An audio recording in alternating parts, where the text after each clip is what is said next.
Maravilha, pessoal! Sejam bem-vindos a essa nova aula de revisão de Fenômenos de Transporte 2.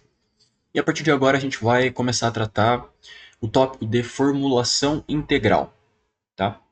Então, para começar, para dar uma pequena introdução a respeito desse novo assunto, vamos começar relembrando o que a gente fez em Fenômenos de Transporte 1. Lá em Fenômenos de Transporte 1, a gente usou o que nós chamamos de formulação diferencial. Então, nós tínhamos uma série de equações diferenciais que a gente utilizava para descrever o comportamento dos nossos fenômenos de transporte. O exemplo mais famoso seria a equação de Navier-Stokes. Ela é uma formulação diferencial do nosso fluido. A premissa básica de uma formulação diferencial é que nós consideramos o nosso objeto de estudo como uma composição de muitas partículas infinitesimais, partículas microscópicas. E aí a grande ideia é que a gente vai descrever as propriedades dessas pequenas partículas. Bom, esse tipo de formulação a gente também chama de formulação lagrangiana, tá? Que faz uso dessas pequenas partículas microscópicas. A questão é, essa formulação ela é muito interessante e ela resolve praticamente todos os problemas que você precisar. Mas ela tem uma dificuldade muito grande associada a ela, porque são equações diferenciais. Não é simples lidar com esse tipo de equação, de formulação. A alternativa que a gente encontra é justamente a formulação integral, em que, ao invés de a gente utilizar esse conceito mais microscópico de partículas individuais, a gente considera, na verdade, um volume macroscópico, tá? Um volume maior. E aí a gente analisa, para este volume, o que aconteceu, o que entrou, o que saiu, o que ficou. E escrevendo essa relação, a gente também consegue descrever, então, o processo de transporte, seja ele de qualquer grandeza extensiva. Dada essa pequena introdução, agora a gente tem que partir para relembrar o que é o conceito de grandeza extensiva, que eu inclusive acabei de falar, né, que a gente vai utilizar a formulação integral para descrever algumas grandezas extensivas. O que é uma grandeza extensiva? Uma grandeza extensiva a gente geralmente chama, por essa letra N maiúsculo, é uma grandeza que depende da massa. Ou seja, se essa grandeza que a gente está considerando varia de acordo com a massa, então ela é uma grandeza extensiva. Aqui a gente pode citar alguns exemplos. Exemplos de grandeza extensiva. A própria massa. Massa varia com massa. Se você tem mais massa, você tem mais massa e, portanto, grandeza extensiva m de massa. A gente também tem nessa mesma linha quantidade de movimento. M vezes v. Quanto mais massa, mais quantidade de movimento. E também aqui nós podemos citar todas as formas de energia. Tá? Então a gente tem a energia interna, a gente tem a energia potencial gravitacional e a gente tem também a energia cinética. mv ao quadrado. Observe que todas elas variam em função da massa. Em contrapartida, nós também temos a grandeza intensiva, que a gente chama de Nzinho. E qual que é a questão da grandeza intensiva? A grandeza intensiva, ela na verdade representa a variação da grandeza extensiva por unidade de massa.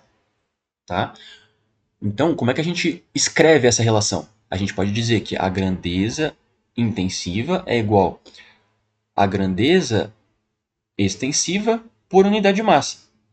Ou seja, é essa variação da grandeza extensiva em função da quantidade de massa. Exemplos de grandeza intensiva a gente pode tirar desses outros exemplos aqui. Então a gente pode citar a grandeza intensiva associada à massa. Seria uma constante, é 1, né? Se a gente troca o m para cá, fica m sobre m e vai ficar igual a 1. Da quantidade de movimento, a grandeza intensiva é a própria velocidade. Para a energia interna, a gente tem a energia interna específica, o zinho. Aqui, energia potencial, a gente vai ter o G vezes H. E aqui, para velocidade, para energia cinética, a gente vai ter 1 sobre 2V ao quadrado. Bom, então aqui a gente tem uma pequena lista de grandezas extensivas e as grandezas intensivas associadas, respectivamente. Eu peço que vocês guardem isso aqui no coração de vocês, porque daqui a pouco, mais para o final da aula, quando a gente for utilizar esse conceito na equação de Reynolds, elas vão voltar a aparecer. Tá bom? Agora que a gente já fez essa lembrança inicial, eu preciso comentar com vocês de um outro assunto, que é a descarga de uma grandeza extensiva. Lá em Fenômenos de Transporte 1, a gente já tocou nesse tópico de descarga. Né? Então, a gente tinha, por exemplo, o fenômeno de transporte de massa. E a gente falava sobre descarga mássica. Então a gente tinha um certo fluxo de massa acontecendo e a gente dava o nome disso de descarga. Então, de forma mais rigorosa, o que seria essa descarga? Seria a quantidade da minha grandeza extensiva n que passa por uma certa superfície de controle. Essa superfície de controle pode ser qualquer uma, tá? Pode ser uma região de estudo. E aí a gente dá o nome disso de descarga, tá? Então a gente tem aqui descarga de uma grandeza extensiva n. Já que descarga mede o fluxo, então vamos escrever isso da maneira correta. Então, a descarga de uma grandeza extensiva n é a quantidade de grandeza que está passando ao longo do tempo. Tá? Essa é a definição de descarga. A gente consegue escrever essas relações por meios diferenciais, que foi o que a gente fez lá em fenômeno de transporte 1. Então a gente tinha, por exemplo, lá, transporte de massa, a gente tinha uma equação diferencial associada, quantidade de movimento, tínhamos lá a equação de Fourier. Agora a gente vai partir para um outro espectro de análise. Qual que é esse espectro de análise? A gente vai fazer o que a gente chama de análise euleriana. Tá? E a análise euleriana, ela parte do princípio de um volume de controle. Tá? Então, ao invés da gente lidar com um monte de partículazinhas microscópicas, a gente escreve uma equação que comanda cada uma delas, a gente agora tem um volume mais macroscópico que a gente vai tentar entender o que está acontecendo nesse volume. Tá? Então a gente tem aqui, por exemplo, fluido ao redor dessa região que nós estabelecemos como volume de controle, tá? Meu VC. E vamos tentar entender o que acontece. Se a gente vai ter fluido escoando aqui, vamos supor que isso aqui seja um tubo, por exemplo, a gente vai ter aqui fluido escoando dentro desse tubo. Tá? Essas são as linhas de corrente do meu fluido. Nessa região aqui, que eu vou circular em vermelho, essa superfície inicial a gente pode chamar de uma certa área de entrada. Né? Então a gente tem esse cilindro, né, que é o meu volume de controle, e ele tem uma certa área de entrada que é por onde as minhas linhas de corrente estão entrando e por onde o fluido entra. Tá? E aqui em azul a gente tem uma área de saída, tá? Que é por onde o nosso fluxo sai. Então a gente tem aqui uma certa área de saída. E claro, aqui a gente tem o corpo do nosso volume de controle em que pode também acontecer algum tipo de fluxo, tá? Mas para esse caso nós vamos considerar que ao longo dessa dimensão aqui, tridimensional, nós não temos fluxo. Tá bom? Então o fluxo nessa parede aqui é zero. Vou colocar em verde aqui. Que nessa superfície, nessa área de superfície, fluxo zero. Fluxo zero, tá bom? Vamos agora entender como que a gente pode formular a descarga de uma grandeza extensiva n. Tá bom? Então, vamos guardar no coração essa representação aqui e daqui a pouco a gente vai voltar para ela. Vamos agora pensar em um elemento infinitesimal de fluido, que a gente pode tirar aqui do nosso volume de controle. Tá? Então vamos supor que a gente está tirando um pedacinho que está bem aqui na nossa área de entrada. Tá? Então eu vou colocar aqui a vista em perfil. Nós temos aqui essa área de entrada. Tá? Então essa aqui é a área de entrada. Eu vou chamar ela de superfície de controle, para a gente generalizar um pouquinho. Então ela poderia ser minha área de entrada, área de saída, qualquer tipo de superfície de controle. Tá? Chama ela de superfície de controle por enquanto. Bom, e nós temos aqui linhas de corrente quaisquer passando por essa superfície de controle. Bom, como é um elemento infinitesimal, ele tem aqui uma certa dimensão dx, ele tem uma certa área dA, e aqui, de acordo com a nossa linha de corrente, ele pode ter uma certa velocidade v. Tá bom? Observe que não necessariamente essa velocidade está perpendicular à superfície de controle. Tá bom? E isso abre margem para a gente já integrar aqui um conceito muito importante que a gente vê lá em cálculo 3, quando a gente lida com fluxos, que seria o vetor área. Tá bom? Então aqui a gente vai assumir a mesma condição que a gente assume usualmente, que seria o versor área aponta sempre para fora da nossa região. Bom? Então aqui eu desenho o nosso versor área, sempre perpendicular à minha superfície de controle. E com base nesse versor, a gente consegue agora descrever o nosso vetor área. Tá? Vou anotar aqui no cantinho para a gente não esquecer. O que é o nosso vetor área? É o nosso módulo dA vezes o meu versor Azinho. Bom? Legal. E aqui, em relação à horizontal, a gente vai ter um certo ângulo alfa. Bom? Supondo que aqui nós tenhamos eixo x e y. Tá? Então, o que eu fiz até agora? Eu deixei esse desenho um pouco de lado e vou começar a estudar uma certa região infinitesimal, que pode estar acontecendo aqui ou não, e vou analisar o que está acontecendo com esse pedacinho à medida que ele atravessa essa superfície de controle arbitrária que eu estabeleci. Bom? A grande ideia agora é que a gente tem uma certa quantidade de grandeza extensiva e a gente quer tentar entender o que está acontecendo em termos de grandeza intensiva. Então vamos parar para analisar a nossa relação, que a gente escreveu ali em cima. Grandeza intensiva é igual a grandeza extensiva e um diferencial de massa. Ou seja, a gente pode escrever que dN é igual a nzinho vezes dN. Esse meu fluido ele tem um certo ρ. Então a gente pode substituir essa representação de massa por ρ vezes volume. Qual que é o volume desse meu elementozinho? É o meu dA vezes dx. Então vamos escrever isso. A gente vai ter aqui que dN é igual a n vezes ρ vezes volume, dx vezes dA. O que a gente quer saber mesmo é esta relação aqui, minha descarga de grandeza extensiva. Então vamos substituir meu dN nessa relação. Que a gente vai ter aqui descarga de grandeza extensiva vai ser n vezes ρ dx dA sobre dt. Maravilha? Olha só o que nós temos aqui, ó. dx sobre dt. Isso seria a velocidade em x. Né? Então seria que essa partículazinha aqui andou um certo dx e um certo dt. Então ele tem a velocidade nessa orientação x, tá bom? Então vamos escrever isso. N vezes ρ vezes Vx, tá? Vezes dA. Aqui esse Vx, claro, é um módulo, na verdade, de um vetor Vx, que aponta nessa direção. Bom, então a gente tem aqui, por exemplo, o Vx. Observe que esse Vx, claro, é uma componente do meu vetor V principal, que está de acordo aqui com a minha linha de corrente. Entre ele e o meu Vx existe um ângulo alfa, então a gente consegue expressar Vx em termos de V, que é o que de fato nos interessa.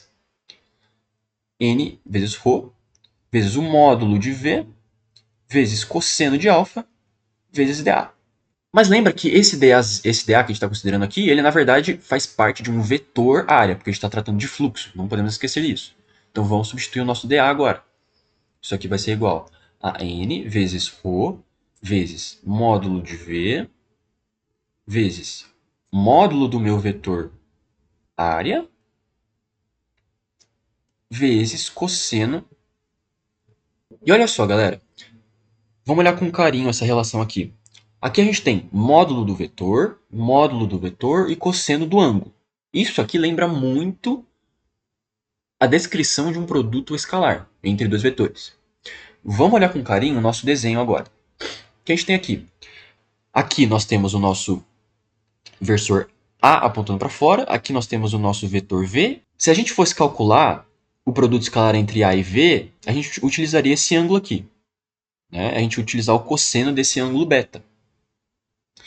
Mas, note que cosseno de beta é igual a menos cosseno de alfa. Concorda comigo? E isso acontece porque A está no sentido contrário do meu vetor Vx. Ou seja, o cosseno de alfa é o mesmo em módulo que o cosseno de beta.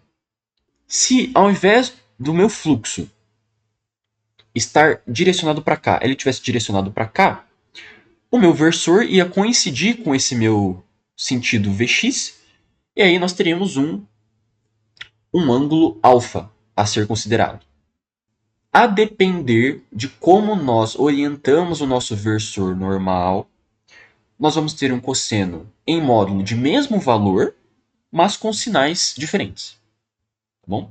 Então é por isso que a gente não necessariamente precisa considerar este beta aqui, a gente pode considerar o alfa.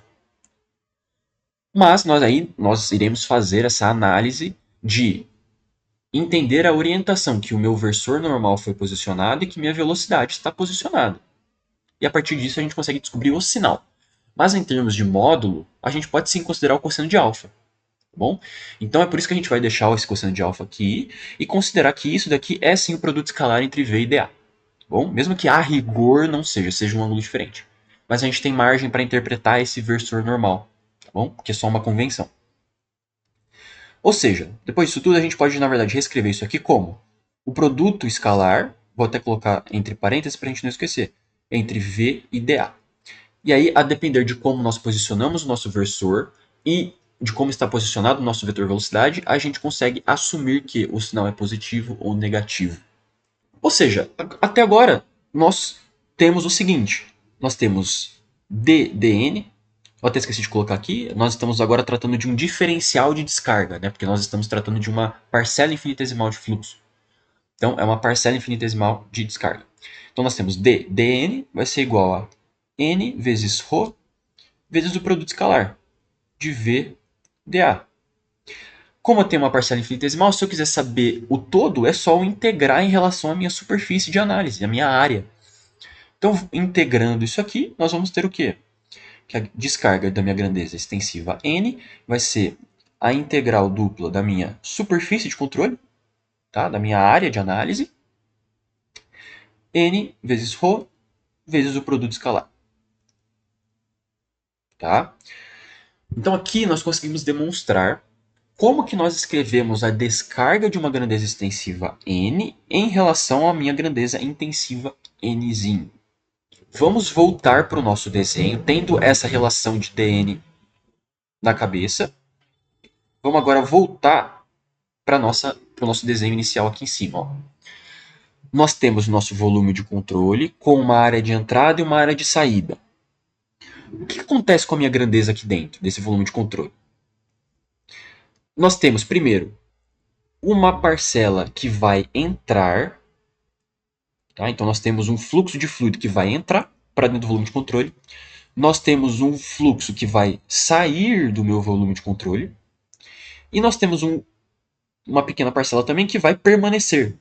Vou chamar aqui de acúmulo. Nós temos um certo acúmulo dentro do volume de controle. Tá? Que permaneceu dentro dessa minha região. Vamos pensar com carinho neste acúmulo aqui.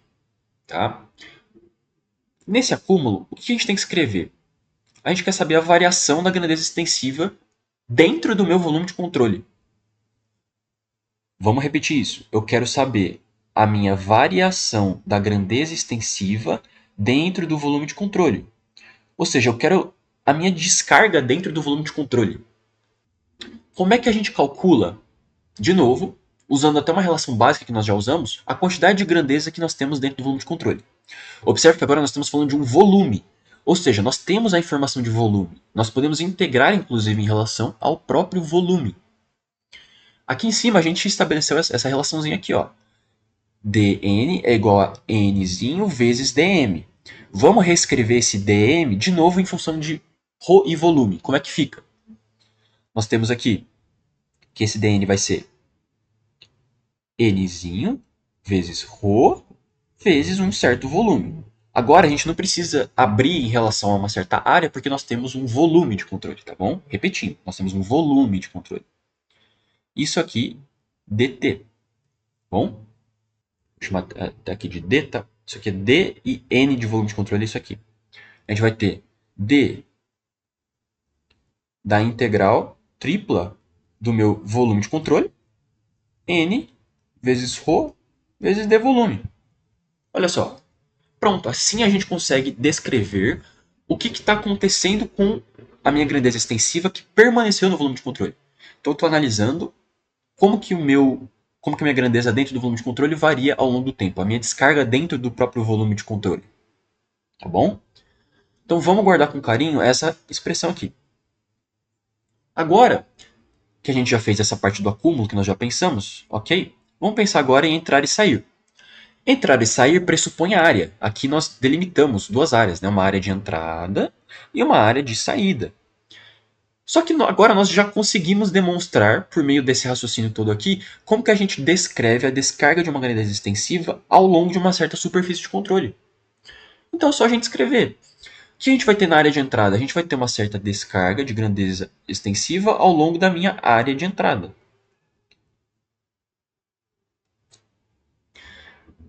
Só que isso é a integral dupla da minha área de entrada, que é justamente a minha superfície de controle, nzinho ρ e o produto escalar, VdA. Faz sentido? E agora para minha saída? Mesmo processo. A descarga da minha área de saída vai ser a integral da minha área de saída, nzinho ρ VdA. Pronto. Aqui nós temos as três parcelas que compõem justamente o que nós chamamos de teorema de transporte de Reynolds. Bom? Então, a variação total do meu volume de controle vai ser a soma dessas três parcelas aqui. Da parcela que está entrando no meu volume de controle, da parcela que está saindo do meu volume de controle e da parcela que está ficando no meu volume de controle, que ainda está dentro dele. Então, somando essas três parcelas, a gente consegue agora descrever a descarga total do meu volume de controle. Que a gente vai ter aqui que dn dt do meu sistema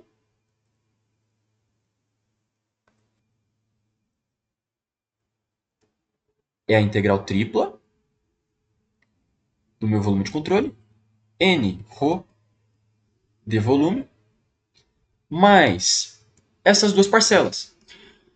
Mas a gente pode até juntar essas duas parcelas, tá? Considerando a união das duas áreas, da área de entrada e da área de saída, e chamando tudo isso de superfície.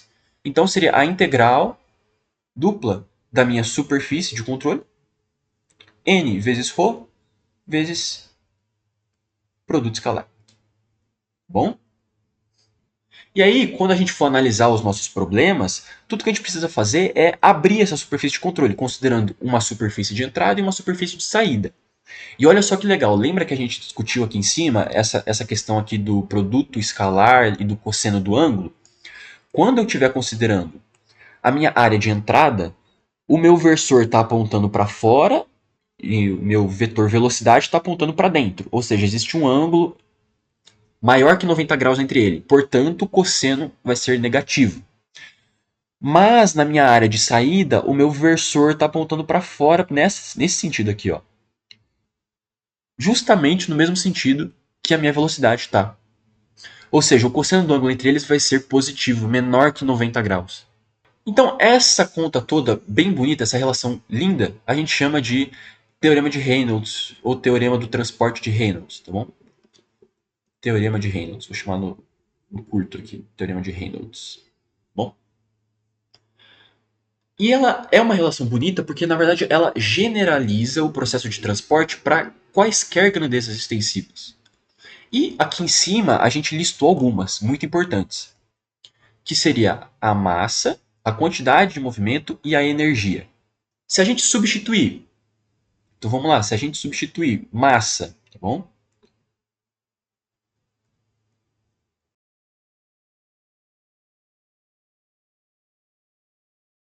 Agora, olha só que observação importante. Qual tem que ser a variação de massa ao longo do tempo no meu sistema? Tem que ser zero, certo? Massa não pode sumir. Massa não pode desaparecer. Tudo que entra de descarga de massa tem que aparecer em algum lugar. Então a variação total do meu sistema tem que ser zero. Bom? Então essa daqui é a primeira relação importante de continuidade que a gente usa. O que a gente usa agora para quantidade de movimento? Quantidade de movimento.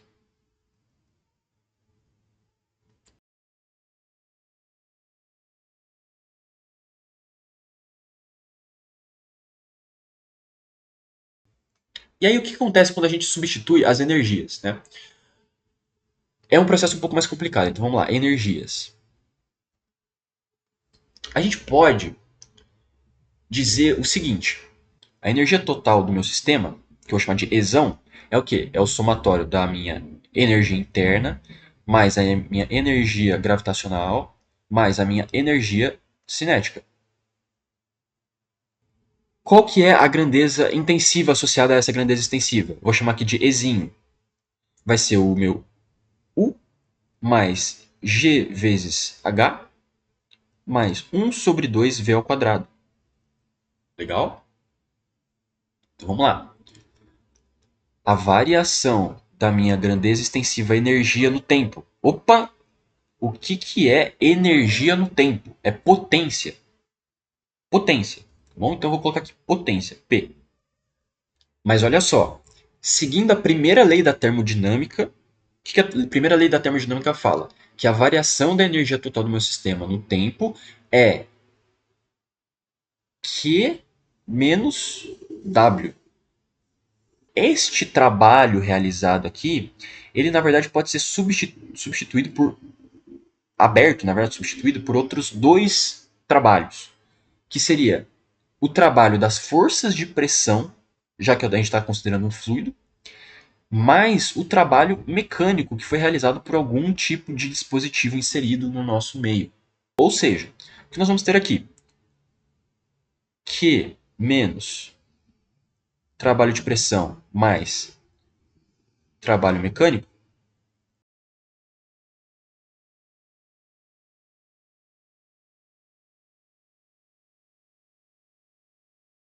Agora, pessoal, é o seguinte: isso aqui é a potência das forças de pressão.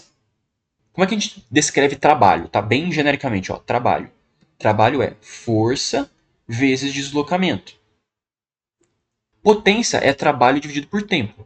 Ou seja, a gente pega isso aqui e divide por tempo. Potência é igual a força vezes ΔS sobre tempo. ΔS sobre ΔT é velocidade, ou seja, potência é força vezes velocidade. O que é pressão? Pressão é igual a força por área. Força por área. Ou seja, força é igual a pressão vezes área. Pressão vezes área vezes V. Agora, olha só. Considerando uma superfície qualquer, a gente pode escrever esta potência aqui da minha força de pressão, olha só, minha força de pressão, como a integral dupla da minha área de superfície, ou, pensando melhor, da minha superfície de controle, de P vezes, que vai ser meu vetor velocidade vezes o vetor área. Ou seja, aqui em cima a gente vai ter algo parecido, ó, com esta integral aqui. Ó. Nós também estamos integrando em relação a uma superfície de controle, nós também temos V vezes dA. Então a gente pode passar esse menos WP que nós temos aqui como mais WP para cá e incluir esse P aqui dentro. Então vamos fazer isso agora.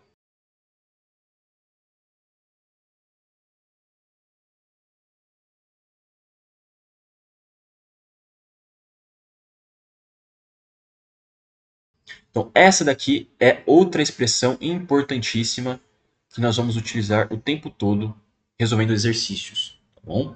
Ela é uma expressão um pouco mais complicada, mas não é nada impossível. Tá bom? Então, pessoal, recapitulando, o que nós fizemos desde o início? Tá bom?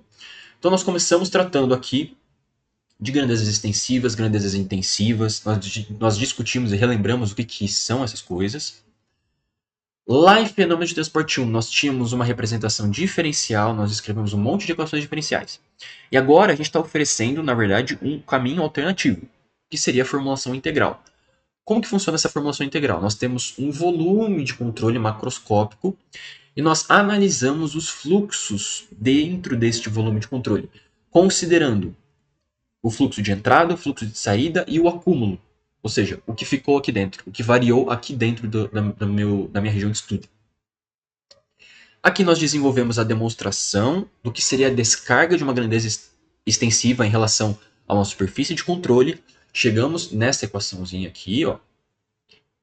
E aí, observando o nosso desenho, nosso volume de controle, nós chegamos à seguinte conclusão, que a gente tem que, se a gente quiser entender a descarga de uma grandeza extensiva ao longo de todo o meu volume de controle, a gente precisa somar as parcelas que estão entrando, as parcelas que estão saindo e as parcelas que estão ficando, que estão acumuladas. E aí nós simplesmente aplicamos o que a gente acabou de provar. Ou seja, a variação da grandeza dentro do meu volume de controle é só eu expressar o volume de controle com uma integral, porque ele é um volume de controle. Tá? E em relação às minhas superfícies de entrada e de saída, a gente acabou de provar e utilizamos a nossa relação de integral dupla. E depois somamos tudo. E isso daqui a gente chama de teorema de transporte de Reynolds, ou equação de Reynolds, ou transporte de Reynolds, tá bom? E aí nós fizemos 3 substituições muito importantes de grandezas extensivas que nós utilizamos o tempo todo nos exercícios. Massa, quantidade de movimento e energias. Resultando nessas 3 equaçõezinhas aqui, que são muito, muito importantes e que a gente vai utilizar o tempo todo em prova, em exercício. Bom, e vocês vão ver que é muito simples a resolução, é muito interessante. Tá? Então eu recomendo que vocês tenham essas equações em mãos quando forem resolver os exercícios, anotem num papelzinho, já deixa do lado para consulta. Tomem um tempo para digerir essa demonstração, se foi algo muito complexo, tá bom?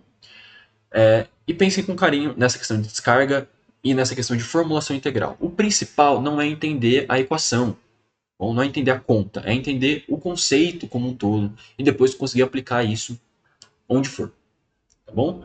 Espero que tenha ficado claro. Um abraço, pessoal.